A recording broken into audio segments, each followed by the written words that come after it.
Assalamualaikum warahmatullahi wabarakatuh. Alhamdulillah. Alhamdulillahilladzi ja'ala hadzal din haqqan al muslimin. Asyhadu an la ilaha illallah wahdahu la syarikalah wa asyhadu anna Muhammadan abduhu wa rasuluhu la nabiyya wa la rasula ba'da. Rabbis shrah li sadri wa yassir li amri wahlul 'uqdatam min lisani yafqahu qawli. Amma ba'du. Pertama-tama, marilah kita bersyukur kehadirat Allah Subhanahu wa Ta'ala yang telah memberikan kita nikmat sehat, nikmat sempat, dan nikmat berjumpa dengan bulan suci Ramadan. Bulan yang penuh maghfirah, bulan yang penuh hikmah. Semoga ibadah kita, puasa kita, sholat kita diterima oleh Allah Subhanahu wa Ta'ala. Salawat serta salam senantiasa tercurah kepada junjungan kita Nabi besar Muhammad Sallallahu Alaihi Wasallam yang telah menuntun kita dari zaman kegelapan menuju zaman yang terang benderang agama Islam. Pemirsa SBD TV yang berbahagia, perkenankanlah saya berdiri di sini akan menyampaikan sebuah kisah inspiratif, di mana kisah ini sudah masyhur di antara para penuntut ilmu. Kisah ini berjudul Kisah Sepotong Terong. Pada suatu hari di zaman tabi'in, ada seorang pemuda yang berasal dari kalangan fakir, kalangan orang-orang miskin. Dia ingin menuntut ilmu. Kemudian dia pergi ke suatu tempat, ke suatu kota, yaitu kota Damaskus. Cerita ini terjadi pada zaman tabi'in ya. Adapun kapan itu zaman tabi'in? Rasulullah SAW bersabda, khairun nasi qarni tsummal ladzina yalunahum tsummal ladzina yalunahum. Yang artinya khairun nasi qarni, sebaik-baik manusia adalah zamanku, zaman para sahabat. Tsummal ladzina yalunahum, kemudian zaman setelah sahabat, yaitu zaman tabi'in. Tsummal ladzina yalunahum, kemudian zaman setelah mereka, yaitu tabi'un tabi'in. 3 generasi emas, yaitu generasi sahabat, generasi tabi'in, dan generasi tabi'un tabi'in. Cerita ini terjadi pada zaman tabi'in. Singkat cerita, pemuda ini menemui seorang kiai di sebuah masjid yang bernama Masjid Taubah. Dia menemui seorang syekh atau seorang kiai di sebuah masjid yang bernama Masjid Taubah. Kemudian pemuda ini berkata kepada si syekhnya, wahai syekh, saya datang dari negeri yang jauh dan saya tidak mempunyai bekal, saya tidak mempunyai harta. Bolehkah saya hidup bersamamu dan menuntut ilmu darimu? Kemudian syekhnya menjawab, oh ya silahkan, tidak apa-apa, kamu tinggal dengan saya tidak apa-apa, dan silahkan menuntut ilmu dengan baik ya. Tetapi ada satu syarat yang harus kau taati. Apa itu syekh? Jawab si pemuda, kamu harus sabar dan mengikuti sehari-hariku, mengikuti kegiatan sehari-hari si syekhnya. Singkat cerita, sehari, 2 hari, 3 hari, pemuda ini lancar, maksudnya kegiatannya lancar-lancar saja. Akan tetapi setelah beberapa hari, pemuda ini bercerita bahwasanya si syekhnya ternyata sangat zuhud ya. Apabila ada makanan, kita makan. Apabila tidak ada makanan, kita berpuasa. Dan tepat hari ini sudah 3 hari saya berpuasa. Sahurnya, bukanya hanya memakan sepotong kurma. Bayangin teman-teman, kalau kita sahur 1 buah kurma dan buka 1 buah kurma, pasti sangat lapar ya. Pasti perut kita sangat sakit, lapar. Pada zaman dahulu, nenek saya pernah bercerita bahwasanya pada zaman penjajahan Jepang, itu orang-orang makannya bukan makan nasi, karena beras-beras itu dirampas. Mereka makan pohon pisang ya. Pohon pisang dikukus, kemudian dimakan oleh kita sebagai pengganti makanan. Dan mereka sangat kelaparan. Adapun kita sekarang, kita bisa makan apapun, dimanapun. Kita makan ayam tinggal beli, makan nasi padang tinggal beli. Tentunya sangat bertolak belakang ya keadaan sekarang dan dulu. Ya. Kemudian kembali ke cerita, kemudian si pemudanya bercerita, waktu itu saya sangat kelaparan. Dan untuk mengatasinya saya tekuk perut saya, kemudian saya sumpal dengan batu supaya tidak lapar. Ya. Nah, pada saat itu si syekhnya sedang melakukan pengajian dan saya tidak fokus sama sekali karena sangat lapar. Tiba-tiba setan menggoda saya dan membisik-bisiki saya, sehingga muncul bisikan dalam hati saya, saat ini sudah halal bagi saya untuk mencuri. Karena kalau tidak mencuri, saya bisa mati kelaparan. Kemudian pemuda ini nekat keluar dari masjid dan mencari sebuah rumah. Dia manjat rumah tersebut. Rumahnya terbuat dari pelepah kurma. Dia manjat ke atas dan melihat ke bawah. Ada beberapa perempuan yang tersingkap auratnya. Kemudian dia memalingkan pandangannya karena tujuannya bukan melihat itu, tetapi tujuannya untuk mencuri. Dia turun, kemudian lanjut ke rumah selanjutnya. Dia naik ke rumah tersebut, dan ketika berada di atap, dia mencium bau makanan. Ya, bau makanan. Karena sangat lapar, dia langsung bergegas turun, masuk ke dalam, dan mencari sumber aromanya.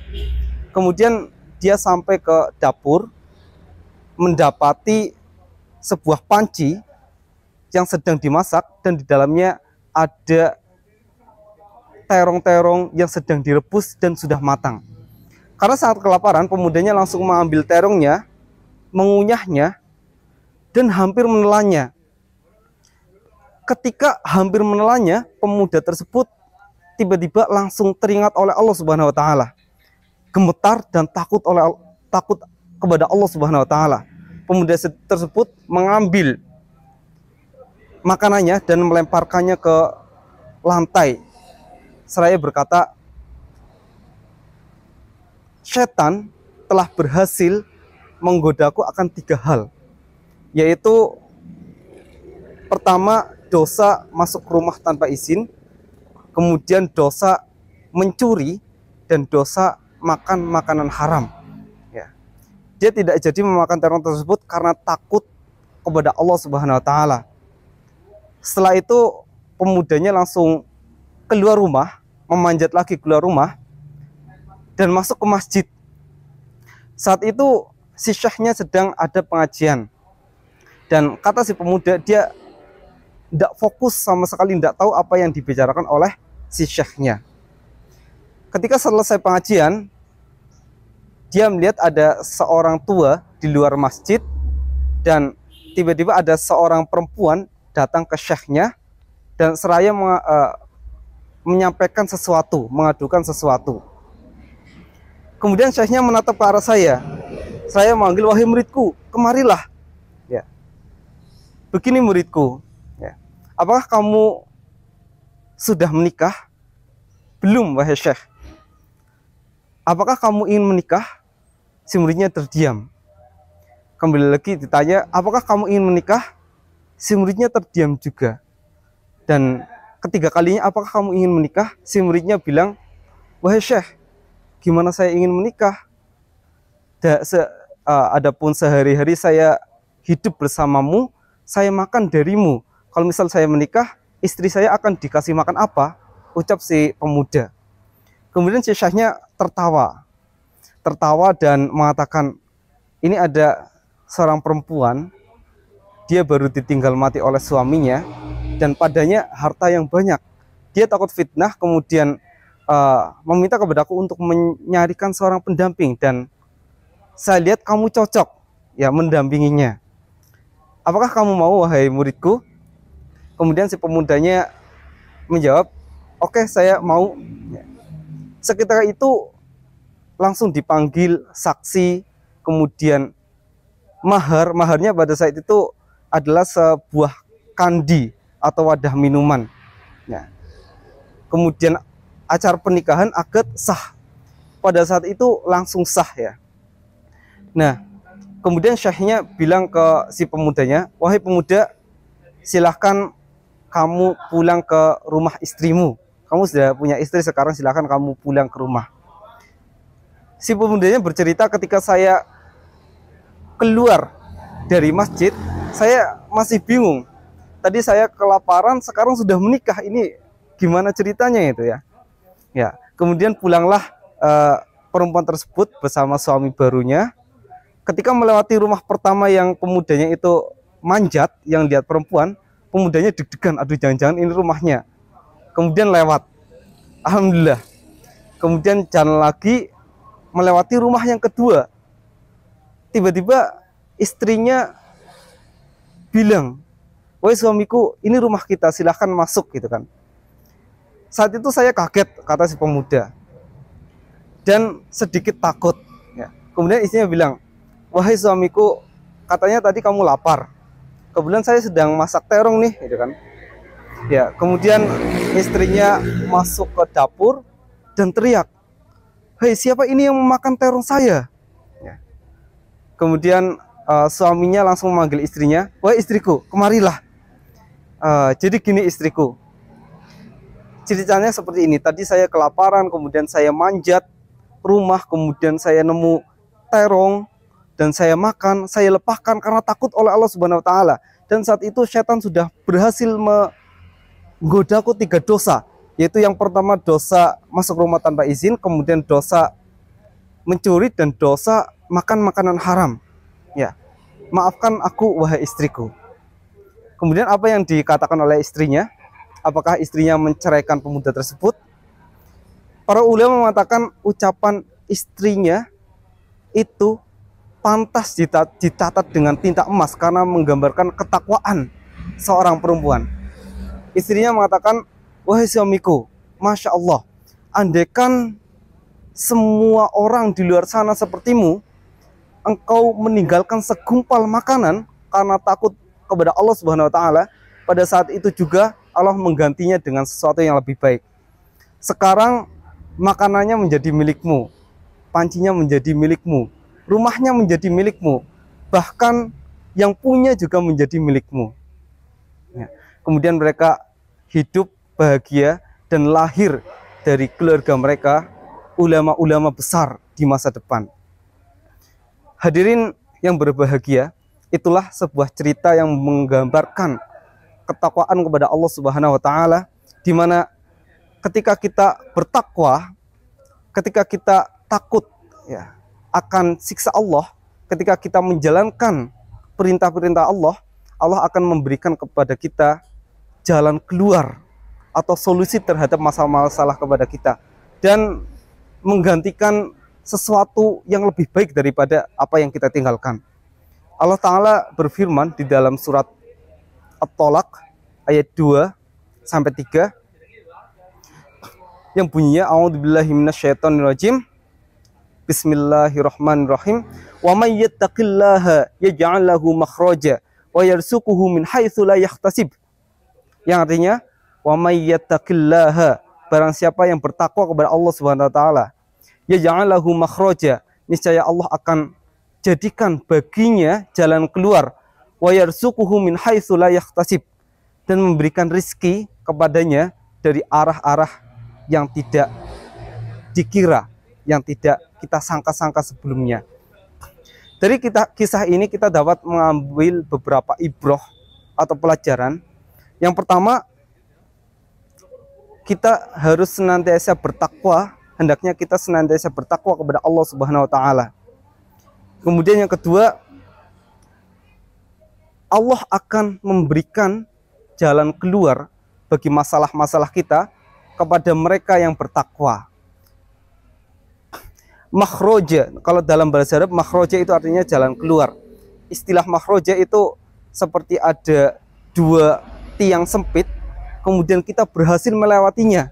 Itu makhroja.